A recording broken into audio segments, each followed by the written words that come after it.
Good afternoon and welcome to In the Tradition. My name is Debb Moore.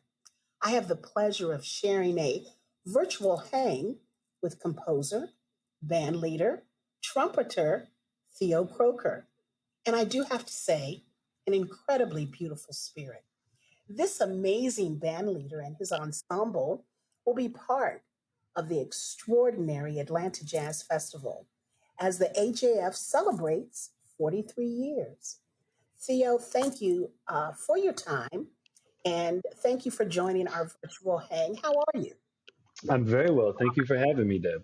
Absolutely. First of all, I'd like to say, Theo, thank you so much for being part of the vanguard of the 21st century, very important musical voices Wow. who are striving to extend the language of this music that the world, I think it's safe to say, has come to know and absolutely adore as jazz. This is my question.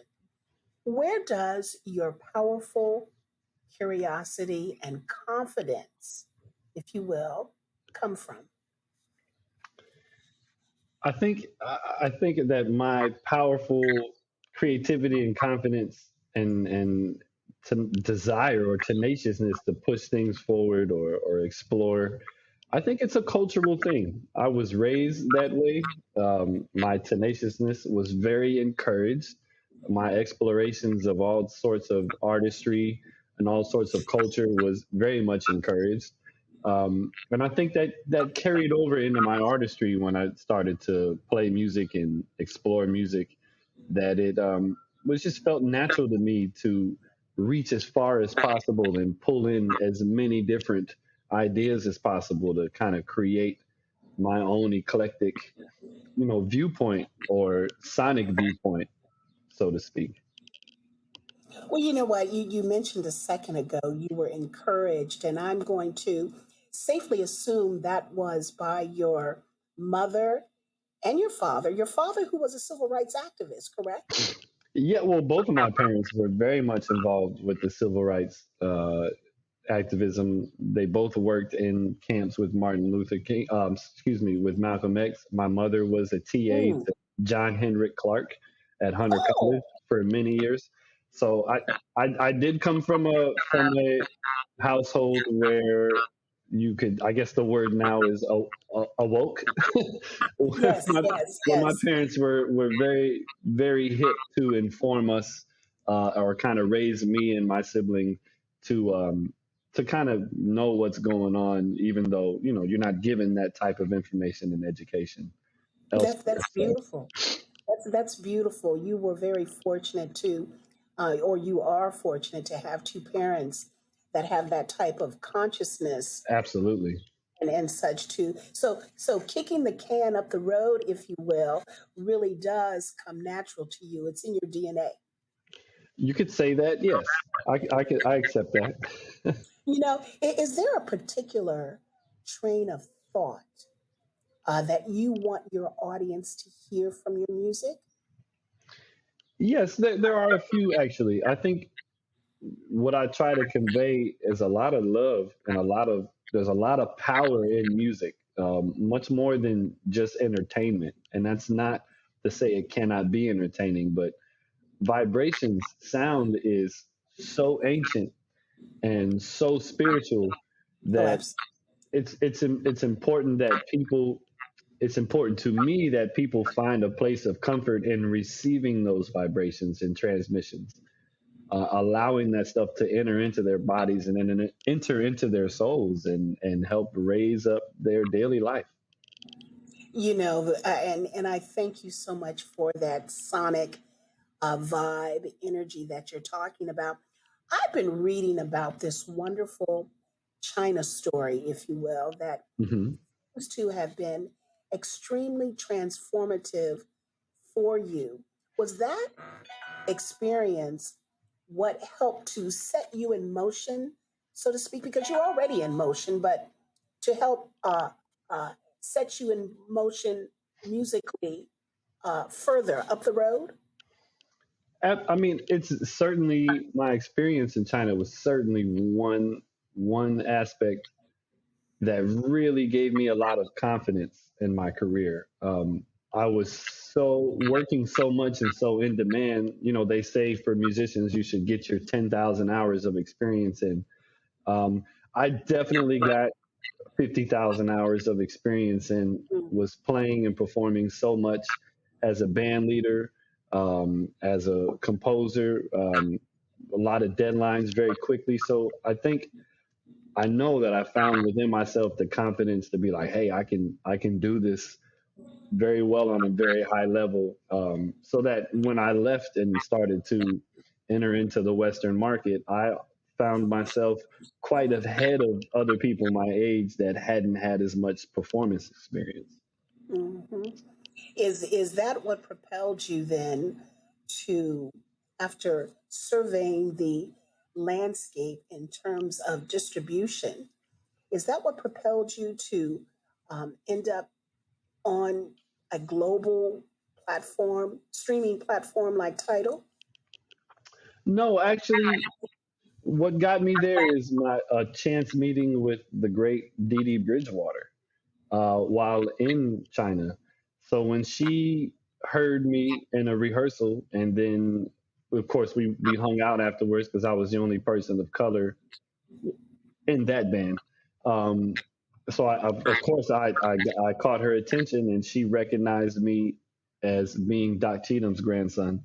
So we Yes. had a lot to hang out with, and talk about, and she was fascinated with the fact that I was in Asia, and but also very curious as to why I wasn't returning or planning to return to the states to enter this type of Western market and be involved in these types of platforms. So she took it upon herself to offer me a production type deal where she would produce a record and bring me into the mainstream audience, which of course I accepted ecstatically. And that was Afrophysicist, right? Yes, ma'am. That was Afrophysicist. Yes, I love that title. I play it often. I love it. And that's the one that's on DDB, DD Bridgewater's label. Yes. Ah, interesting. I'm curious about Star Nation. Star People Nation. Star People Nation, yes. Yes, absolutely. Tell me a little bit, and I know I'm jumping around a little bit, but uh, we'll talk about escape velocity. But Star People Nation, first of all, where does the title come from?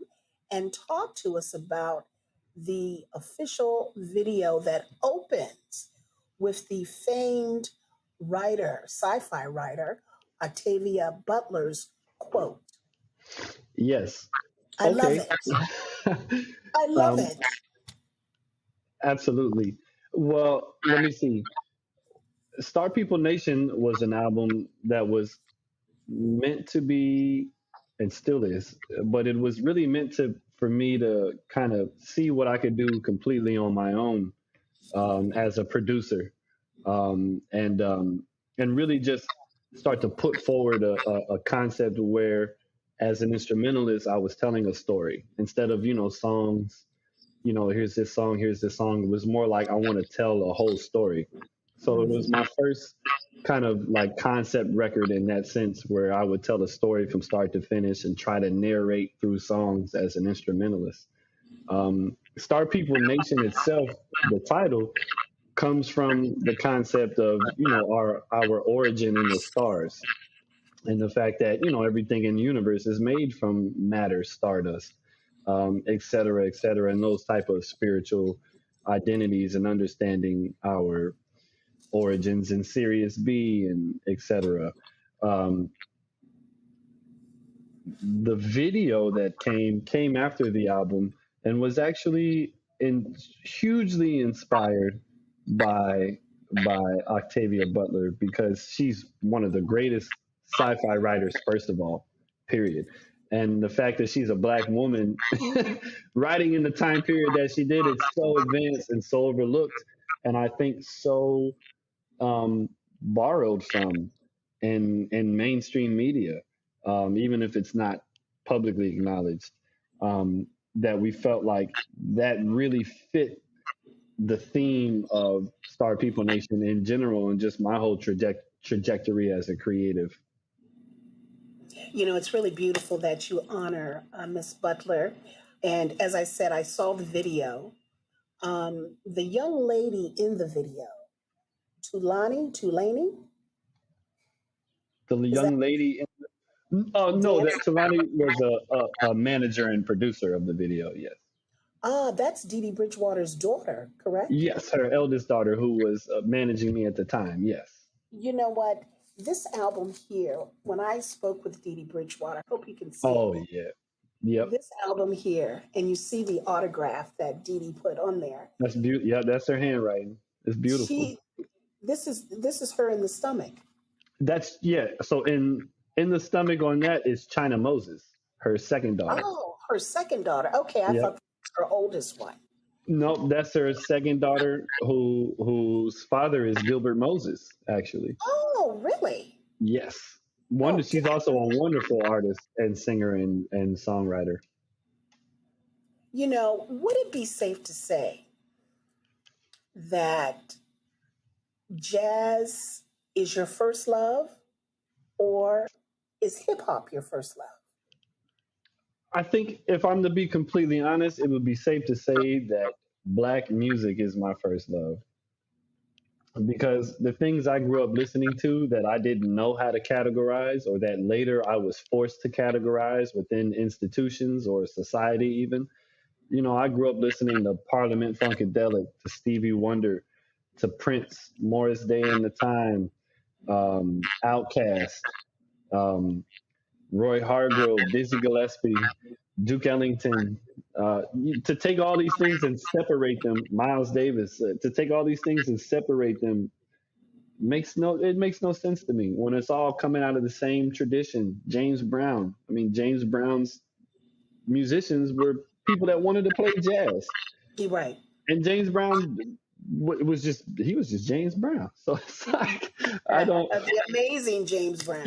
it's hard to fit into some of these categories that I think exist more to favor marketing and sales than it does to serve the artists that make them, or even at times the people that are listening to it. Because I think it can help. Jazz can sometimes be a very marginalized title and can put a lot of things outside of the reach of the common listener who would benefit from and love it if they just Mhm. knew it was there or if it Yes. just had a different packaging. um, so jazz was definitely as a study and as a genre something I've always loved, but I cannot honestly say that my ears were not bombarded with all the great offerings of Black American music, especially with my parents being such avid music fans and having Mhm. great taste, luckily. Mhm. Great taste. Yeah. Did the Oh, yeah. trumpet choose you, or did you choose the trumpet? That's a good question. I've never been asked it in that way before. I'd have to say the trumpet chose me. Ah, ah. Yeah. And why would you say that? It's a very non-romantic story. I was in grade school. I think I was in the entering into the sixth grade, and the first day of school, you're allowed to pick an instrument. You have to pick. Yes. You want to do choir or you want to do band, and I picked band, and there was a table of instruments, and I picked the trumpet. Hmm. I came home and said I picked the trumpet. My parents were very concerned. They thought that it was something I was doing because I felt like I had to because of my grandfather. Yes. But in reality, I loved the trumpet. It looked cool. It sounded cool. I was Yes. into it. So Who, I'm sorry. Go ahead. no, I was to agree to reinstate re, restate. It definitely chose me. Well, who are some of your influences when it comes to the trumpet? Now, we all know the great famed Doc Cheetah, Oh, absolutely. obviously, you know. But and Louis Armstrong was his, so we can go back. But moving Hmm. forward, if you will, who are some of your trumpet influencers? Um, it's really. It's really eclectic. I'd have to say some of the most impactful trumpet players in my whole listening and developing my own sound have been people like Roy Eldridge, Oh, uh, yes. Dizzy Gillespie. Um, I would have to say I can't exclude Miles Davis in Right. any type of way. Um, I'm very much into Hugh Masekela, Yes, yes. and these are people I was listening to before I realized they were popular or that there was a when I was a teenager. I just knew, wow, I connect to this. Um, I would say of the older geniuses, those are my guys. I also later started to get into people like Roy Hargrove and Nicholas Payton, of course. Even some more outside of the grain people like Lester Bowie and Yeah, yeah, Don Cherry as well. yeah. And then two of my also absolute favorites that I had a great opportunity to be mentored by is Dr. Donald Byrd and Marcus Belgrave. I know Marcus well when he was with us and whatnot out of Hmm. Detroit. His wife Joan. If you were to sit on the front porch with Hmm. Marcus Belgrave, Oh wow. what type of conversation would you be having with him in terms of being a trumpet player? I mean, that's a great question. I was so close to Marcus that Yes. I've had those front porch conversations hundreds of times with Marcus. Hmm. And Marcus was the type of mentor that you could start a conversation with and you would have 30 minutes to do so. And then you would look up and it'd be 3 hours later. Wow. So it was really, he was like a father figure to me. And I had lost my father at that time when I was studying with him. So he was Yes. somebody that was very, very close to me and always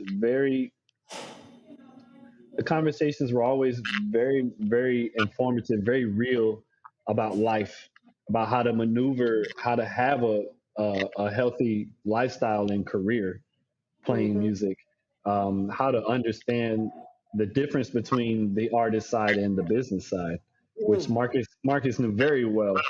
He could be very unassuming, but Marcus was incredibly sharp with his business acumen and everything. Um, I think at this very, very current stage, I would probably be talking to Marcus about wanting to produce some type of recording that really displayed his modernism, which I think has not been overlooked, but maybe doesn't exist so much commercially. Hmm. Hmm. Well, Theo, I am so looking forward to enjoying you at the upcoming Atlanta Jazz Festival. Before I let you go, I'm curious. I respectively call it the Great Pause. Mm, Past 2020 I like has that. been a doozy for all of us. Mm, How's it been for you as an artist, as a musician, someone who naturally absorbs what's going on around them and then mm, is able to share it with the public by way of musical postcards, you know? mm, How's 2020 been for you? What do you or what have you gleaned from it as you move forward, as we all move forward with what is seeming to be the next level of living? mm. Well, Deep or anything, but no, I mean, I stay deep. I really like that you have called it the Great Pause. thank you. I think that's wonderful, and that's really what it was for me. It was a great pause. I mean, I was traveling 150 times a year for over a decade. Uh, I hadn't been in one place more than 6, 7 days in over a decade without having to Wow. go someplace else, um, Yes. or perform or produce, et cetera, et cetera. So it really gave me a chance to sit down and focus on who I was as a human being and loving Mm, and accepting and understanding myself. I was, for the first time in my adult life, in a position where I could shut everything down and everything out and not be concerned with any anything creatively or artistically that had to do with a career, but really just focus on myself creatively as a human being and understand who and what I am within my family, myself, my community. Um, and to me, that was golden. I don't Yes. think the universe gives you much chance to do something like that. I mean, there are drastic situations where that happens, but I know it was a very difficult time in the entire world, and a lot of people had trouble and suffered and even transcended. Yeah. So I take it, don't take it lightly that I had that type of blessing. And rather than get so wrapped up in what I would do next or how to survive next, I simply just stayed in the moment and took advantage of the stillness. Theo, I think that is beautiful because I, along with so many other people, did the same thing. And Hmm. God, only God Hmm. could stop the world like that. Yeah, absolutely. And it's been something. So these days, what makes you happy? Oh, well, now I can honestly say, due to that great pause, happiness is much easier to achieve. For me, waking up healthy every day and sane makes me happy. Enjoying good food and positive relationships with people, friends or lovers, having those types of experiences have really something that I think can be taken granted for in the past. Mhm. Um, being grateful to be able to survive and be healthy, but my profession is playing music. I mean, that makes me very happy. I can't say that there's much more I would need in life. What can we look forward to when you grace us Oh, with your presence and your ensemble? Who's in the band? this show will likely be my quartet, the pianist and bassist that have been rocking with me for a long time now. I can't even count, over 6 years, 7 years. And I have a young drummer. Also, their names are Shaquaga O'Day on the drums, Eric Wheeler on the bass, Yeah. and Michael King on the piano. And we'll be presenting a new album that isn't even announced yet, but maybe by the time people hear this, it will be. Mhm. And it's very, very good, very accessible, very incredible, very high energy, very relatable. So we're gonna bring a lot of energy to our show. We're gonna connect with everybody, and we're gonna surge you with some positive vibrations. Well, you know what, Theo? I love you. Oh, And thank you, Deb. I am so excited to have you here again because the last time we saw you was in 2016. Yeah, that And was great. a lot has happened since 2016 Hmm. to 2021, i.e., the great pause. Right. But, it's going to be beautiful to see you and your ensemble and hear what you'll be sharing with us musically. And the AJF is a beautiful place to not only hear jazz music, but to offer the opportunity to peoples, especially younger people, a chance to see jazz music being created on the spot. Right. Right. You know what I mean? Yes, And absolutely.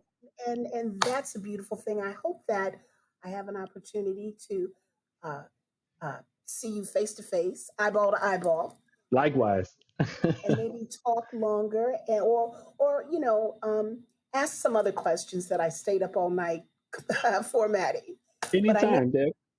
I know you have to go. Just know that we're looking forward to seeing you at the 43rd Atlanta Jazz Festival. Traveling mercies to you. God bless you. Thank you. And Bless you too. yeah, thank you for your time and you be well, my son. Thank you. I will. And I look forward to performing for you. Thank you. Absolutely. All right, you take care. Bye. Bye.